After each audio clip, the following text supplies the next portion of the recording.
مسیح میں آپ کی سلامتی ہو۔ آئیں اپنی بائبل اسٹڈی کا آغاز ہم کریں گے دعا سے۔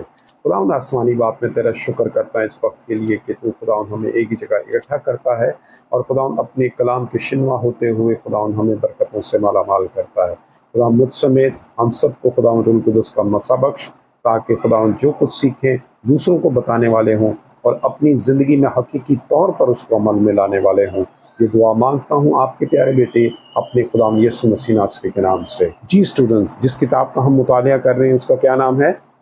کتاب مقدس کے پوشیدہ بھیدوں کو دریافت کرنے کا طریقہ۔ آج ہم اس کے پیج نمبر 22 میں دیکھیں گے کہ خدا ہمیں کیا سکھانا چاہتا ہے۔ جی، تو اس میں لکھا ہے کائنات میں صرف ایک خدا ہے، وہ علم الکل ہے اور ہر بات کا اس سے پتہ ہے۔ تمام قدرت اور اختیار اس کے پاس ہے، وہ ہر جگہ موجود ہے۔ اس دنیا میں کسی چیز کا وجود نہیں تھا، اس کے حکم سے یا کلام سے سب کچھ پیدا ہوا۔ خدا کامل ہستی ہے، اس لیے اس نے ہر چیز کامل پیدا کی۔ خدا نے ہر چیز کو کامل اور ہر چیز کو بنانے والا خداوند ہے۔ پر اس سوال کو لیتے ہوئے دو نظریے دنیا میں پائے جاتے ہیں۔ ایک نظریہ ایمانداروں کا ہے اور ایک نظریہ سائنسدانوں کا بھی ہے۔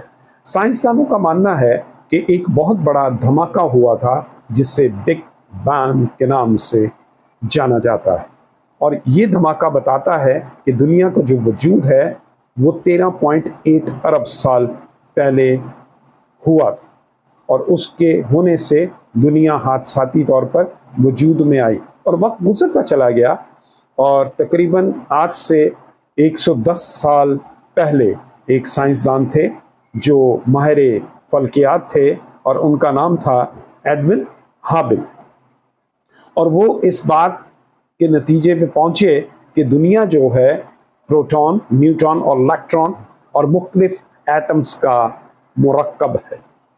اور اس کے بعد دوسرا جو نظریہ تھا وہ 1948 کو، اور ایک تیسرا نظریہ جو 1965 میں پیش کیا گیا کہ دنیا سائنس کے حساب سے ایک بہت بڑے دھماکے میں وجود میں آئی، اور ایک بہت بڑے سائنسدان جن کا نام البرٹ آئنسٹائن ہے وہ آئے، اور انہوں نے بھی اس چیز میں تھوڑی سی باتیں ایڈ کی، اور ان کے بعد جو دوسرا البرٹ آئنسٹائن کے بعد سائنسدان سمجھا جاتا ہے وہ ہے اسٹیفن ہاکنگ، اور یہ ماہر ریاضی اور ماہر فزکس تھے، اور انہوں نے بھی بہت معلومات اکٹھی کی، اور ان کی زندگی میں ایک ایسا واقعہ آیا کہ جب ان کی عمر 30 سال تھی تو یہ اپنے وجود سے نکارہ ہوتے چلے گئے، اور جب یہ اپنی پوری زندگی گزار چکے اور سائنس میں کافی انہوں نے ترقی کی، جیسے کہ میں نے بتایا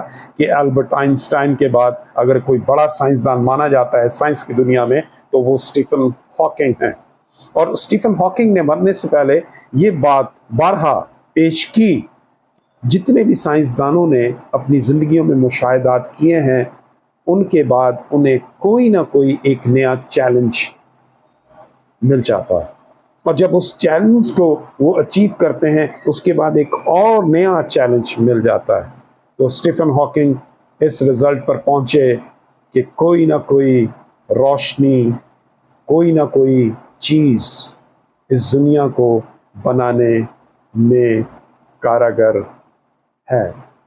اسٹیفن ہاکنگ اپنی زندگی کے آخری حصے میں اس نتیجے پر پہنچے کہ سائنس جتنی بھی ترقی کر جائے، جتنی بھی معلومات اکٹھی کرے، جتنے بھی مشاہدات کرے، پر ایک مشاہدے کے بعد اسے ایک نئے مشاہدے میں جانا پڑتا ہے۔ جب وہ اس کو اچیو کر لیتا ہے تو اس کے بعد ایک نئے مشاہدات میں اس سے یہ ثابت کرنا پڑتا ہے کہ یہ چیز جو میں نے ابھی دریافت کی ہے یہ کس بنا پر آئی ہے اور یہ کہاں سے آئی ہے۔ تو وہ بتاتے ہیں کہ اس دنیا میں کوئی نہ کوئی ایسی روشنی، ایسی کرن ہے جس تک کوئی بھی سائنسدان نہیں پہنچ سکتا، اور یہ تو ہو گیا ایک نظریہ سائنسدانوں کا۔ ایک نظریہ ہے ایمانداروں کا، اور ایماندار کیا کہتے ہیں بائبل مقدس کے مطابق، کیونکہ یہ خدا کا الہام ہے इब्रानियों का मुसन्निफ लिखता है उसके 11वें बाब की 3री आयत में, ईमान ही से हम मालूम करते हैं कि आलम खुदा के कहने से बना, ये नहीं कि जो कुछ नजर आता है ज़ाहिरी चीज़ों से बना, ज़ाहिरी चीज़ों से नहीं बना। ये ईमानदारों का ईमान है। ईमानदार कहते हैं कि ये खुदा के इल्हाम से बना है, खुदा के कहने से ये सब चीज़ें वजूद में आई। स्टूडेंट्स, अब हम सीखेंगे कि ईमानदारों का ईमान बाइबल मुक़द्दस पे है, और बाइबल हमें बताती है कि पूरी दुनिया को बनाने वाला वाहिद खुदा ताला है। तो आए हम देखते हैं, खुदा अज़ल से मौजूद है। बाइबल में लिखा है कि ज़मीन और उस पर मौजूद हर चीज़ खुदा ने 6 दिन में खलक की। पहले 5 दिनों में उसने रोशनी, सूरज, चाँद, सितारे और आसमान, पानी और ज़मीन खलक की। उसने नबातात, समंदर में रहने वाले जानवर और हवा में उड़ने वाले तमाम परिंदे पैदा किए जो अपनी नस्ल आगे बढ़ा सकते थे। खुदा ने अपनी तख्लीक को देखा और कहा, अच्छा है। हमारी कहानी का आगाज़ 6ठे दिन होता है। खुदा ने मुझे और आपको बनाने से पहले 5 दिन में पूरी कायनात को सजाया और हर वो चीज़ जो मेरे और आपके लिए ज़रूरी थी हमारे पैदा करने से पहले पैदा की, और फिर मुझे और आपको वो ज़मीन दे दी ताकि आदम उसमें रहे और हर वो फैसिलिटीज़ जो खुदा ने आदम के लिए बनाई थी उसे अवेल करे और उसे इंजॉय कर सके। तो अब हम देखते हैं पैदाइश की किताब और उसका पहला बाब और उसकी 24 से 28वीं आयत में खुदावंद का कलाम मुझसे और आपसे क्या फरमाता है। और खुदा ने कहा, ज़मीन जानदारों को उनकी जिन्स के मुआफिक, चुपाहों और रेंगने वाले जानदारों और जंगली जानवर उनकी जिन्स के मुआफिक पैदा करे। और ऐसा ही हुआ। और खुदा ने जंगली जानवरों और चुपाहों को उनकी जिन्स के मुआफिक और ज़मीन के रेंगने वाले जानदारों को उनकी जिन्स के मुआफिक बनाया। और खुदा ने देखा और कहा, अच्छा है। फिर खुदा ने कहा कि हम इंसान को अपनी सूरत और शबी की मानद बनाएं, और वो समंदर की मछलियों और आसमान के परिंदों और चुपाहों और तमाम ज़मीन और सब जानदारों पर जो ज़मीन पर रेंगते हैं इख्तियार रखे। और खुदा ने इंसान को अपनी सूरत पर पैदा किया, खुदा की सूरत पर उसको पैदा किया, नर और नारी उनको पैदा किया। और खुदा ने उनको बरकत दी और कहा, फलो और बढ़ो और ज़मीन को मामूर और महकुम करो, और समंदर की मछलियों और हवा के परिंदों और कुल जानवरों पर जो ज़मीन पर चलते थे इख्तियार रखो। कलाम का पढ़ा और सुना जाना मेरे और आपके लिए बरकत का बाइस हो। जी स्टूडेंट्स, ये जो हवाला पढ़ा गया है इसमें हम देखेंगे कि खुदावंद मुझसे और आपसे क्या कलाम करता है, क्योंकि खुदा का कलाम इल्हाम है, मेरे और आपकी रहनुमाई के लिए लिखा गया है। और हमारी इस किताब का नाम है बाइबल मुक़द्दस के पोशीदा भेदों को दरियाफ्त करने का तरीका। अब जो ये हवाला पढ़ा गया है इसमें हम देखेंगे कि एक लफ्ज़ है जो बार बार बार बार इस्तेमाल किया गया है, और वो है जिन्स। और ये लफ्ज़ खुदा बाप पैदाइश के पहले बाप ही में मुझे और आपको बार बार याद करवा रहा है और कह रहा है कि उनकी जिन्स के मुआफिक वो अपनी नस्ल को बढ़ा सकते हैं।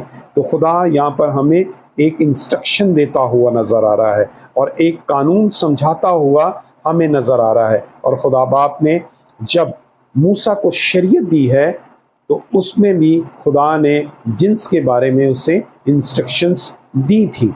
और अगर हम बाइबल मुक़द्दस का मुतालिया करते हैं तो पैदाइश की किताब में तकरीबन जिन्स का जो अल्फाज है वो पहले बाप में 9 दफ़ा इस्तेमाल किया गया है। कितनी दफ़ा जी? 9 दफ़ा इस्तेमाल किया गया है। और एक और हवाला है पैदाइशी की किताब उसका 8वां बाप और उसकी 19वीं आयत में भी ये अल्फाज जो जिन्स है इस्तेमाल किया गया है। और ये कब इस्तेमाल किया गया है? जब खुदा ने तूफ़ान नूह से दुनिया को तबाह किया तो उसके बाद दोबारा जब उन्हें बरकत दी, फलो बढ़ो और ज़मीन को मामूर और महकूम करो, उस टाइम भी खुदा ने यही इंस्ट्रक्शन दी थी कि जिन्स के मुआफिक आपने अपनी नस्ल को बढ़ाना है आउट ऑफ जिन्स, खुदावन इस चीज़ की बाइबल मुकद्दस के मुताबिक इजाज़त नहीं देता।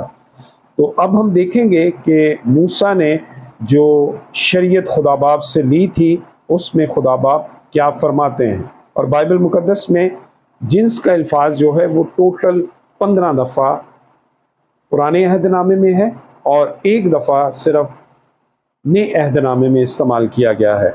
और वो नए अहदनामे का हवाला है लूका रसूल की अंजील उसका 16वां बाब और उसकी 8वीं आयत में।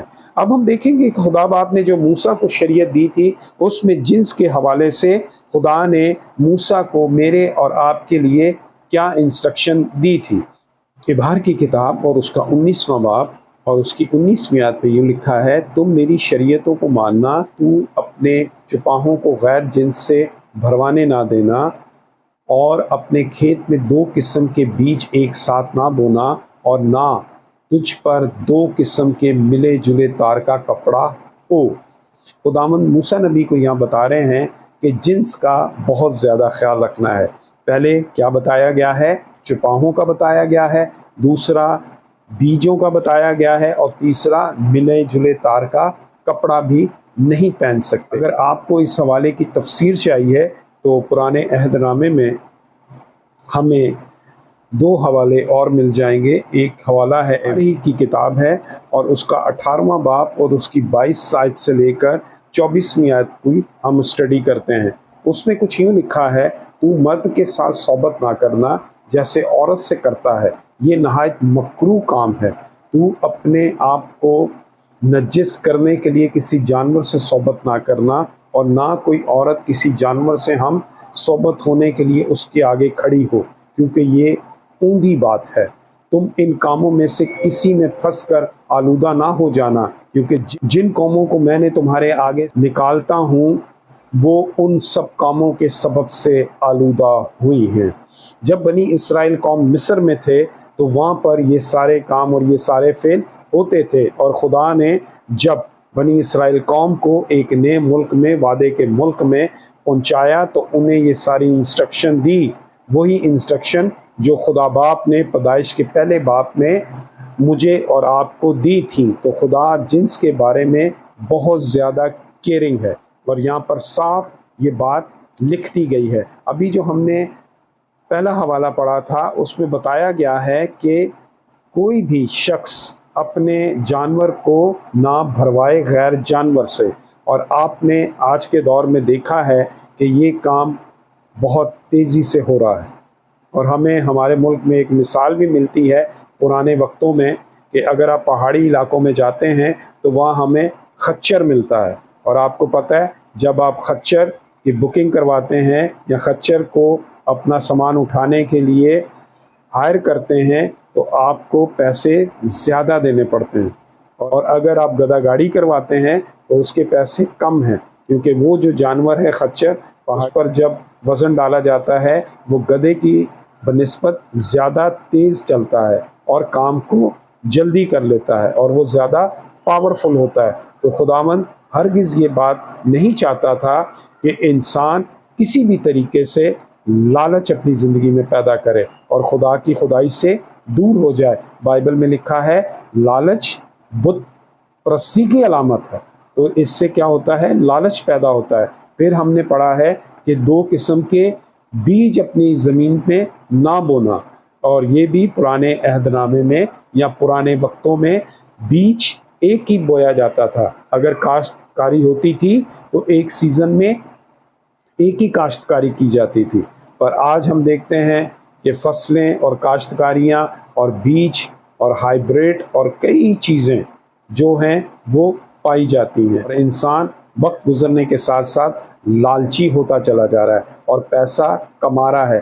खुदा पैदाइश के वक्त में ये बात जानता था। और फिर हम देखेंगे कि जो खुदा ने कहा है मिले जुले तार का कपड़ा ना पहना जाए। अभी आप देखते हैं हमारी माँ बहन बेटियाँ और हम मर्द भी, रेशम के बारे में आप सब जानते हैं कितना महंगा है। फिर उसके बाद जो सूती है, जो और बहुत से ऐसे नाम हैं, अलग अलग धागों के कपड़े पहनते हैं और इससे क्या हो रहा है? कीमत बढ़ती चली जा रही है, कंपटीशन पैदा हो रहा है کہ اس نے اتنا مہنگا کپڑا پہنا